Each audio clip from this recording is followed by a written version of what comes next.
Imagine a world where the horizon is no longer a boundary, but a warning. It begins on a Tuesday in a small, dusty town where Elias, a man who has spent his life studying the patterns of the atmosphere, notices a single drop of water resting on the underside of his porch roof. It isn't dripping, it is clinging there, shivering, defying gravity. He touches it, expecting it to fall, but the droplet leaps toward his finger and then shoots straight up into the clear blue sky like a reversed shooting star. This is the moment the laws of physics break. Within an hour, the phenomenon spreads. The sky begins to darken, not with clouds, but with the ocean itself rising. The global panic is instantaneous. News reports flicker across screens with headlines screaming about the great inversion. Elias watches from his window as the puddles in his driveway begin to vibrate. Then, with a sound like 1,000 harp strings snapping at once, the water doesn't fall from the clouds, it tears itself away from the earth.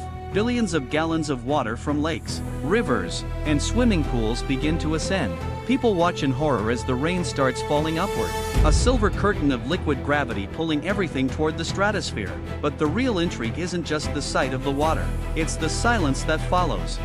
Elias realizes that if the rain goes up, the atmosphere is changing.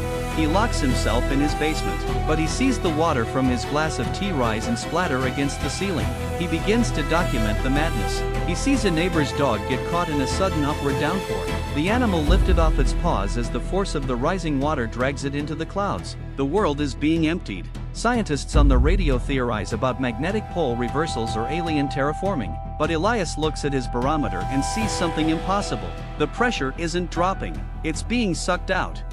The twist begins to take shape when Elias notices that the water isn't just floating away, it's forming a perfect crystalline shell around the planet. The upward rain isn't a natural disaster, it's a construction project. As the sun sets, the sky doesn't turn black, it glows with a bioluminescent blue. The water hanging in the upper atmosphere has formed a liquid lens, magnifying the stars and the moon until the night sky looks like a giant eye peering down at the earth. Elias finds an old shortwave radio and hears a signal. It isn't a distress call from a government, it's a rhythmic, pulsing sound that mimics a heartbeat.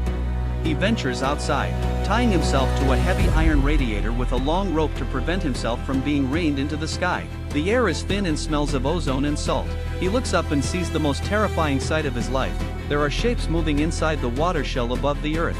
Massive, translucent shadows are swimming in the rain that fell upward. The rain was actually a bridge. We always thought extraterrestrial life would come from the stars in ships, but they were already here, trapped in the deep trenches of our oceans, waiting for the gravity to flip so they could finally go home.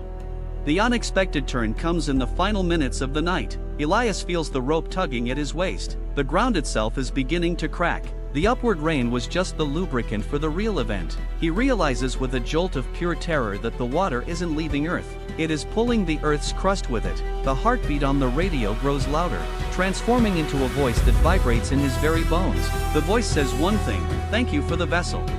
Elias looks down at his hands and sees his own skin beginning to shimmer. The water that fell upward is now inside him, in his blood, in his cells. He isn't being pulled into the sky, he is becoming part of the sky.